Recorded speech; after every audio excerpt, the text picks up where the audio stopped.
Kyle Weber here, president and co-founder of Indie on the Move. I wanted to discuss real quick the differences between a free account and premium and deluxe subscriptions on the site. So if you take a quick peek at the pricing page, you'll notice a nice point-by-point breakdown of what each of those subscriptions entails, but the most important thing is to see how it applies to your bookings when using the platform. So let's hop on over to the venue directory and do exactly that. Now, if you just have a free account at this point, this is how your venue filters will appear, but if and when you upgrade to a premium subscription, you get these additional filters, which include song type, original music versus cover music, min capacity, max capacity, nights of the week, that it plays hosts live music, and venue categories. So let's plug some stuff in and see how this works. Let's say I am going through the Denver area. Ooh, hang on. And I am a folk singer-songwriter.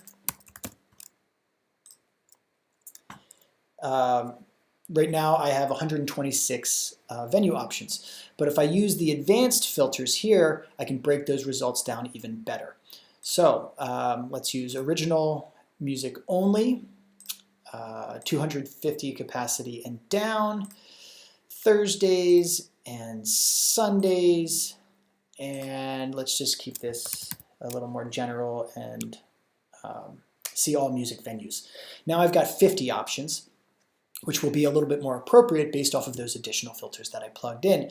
And then once I get to this point, I can go through each individual listing and reach out to the venues directly using the contact button here.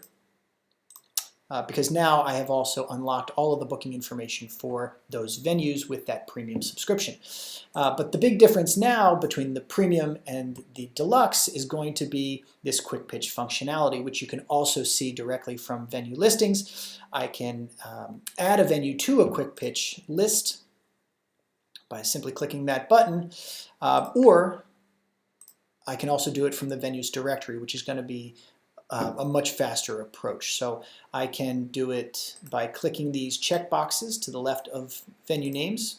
I can batch select them 15 at a time using the checkbox towards the top of the results, and then clicking the email selected button here. Or I can decide, you know what, I think all of these venues are going to be appropriate because I plugged in all of these great filters and I just want to email them all. So let's do that and see what happens. It then redirects me again back to the Quick Pitch Compose page where I can select a template from any previously composed ones that I have in my account, or I can compose a new one down here. I can also select if I want my pitch to go out at a specific time rather than as soon as it is approved by the admin. And as it relates to your pitches, don't forget that you can take advantage of these personalizing options in the subject as well as in the body of the text. And they include booker name, venue city, venue name, and it is really quite as easy as putting your cursor where you want that dynamic field to appear and selecting that option. Now the other thing to remember is that if you want your links to be trackable in your analytics, you have to make sure that they are hyperlinked, and you can do that as easily as highlighting them, copying the link, and embedding that like so. And once it is blue, that means it will be trackable. Now, once I am happy with my venue list, as well as my pitch and any sort of timing that maybe I would have selected, I can then click this Preview Submit button, review the pitch, review the venues once more, make sure any links are working as well, agree to the Indie on the Move terms, give this pitch a name so I can differentiate it from others later, and then just simply click this Submit for Approval button.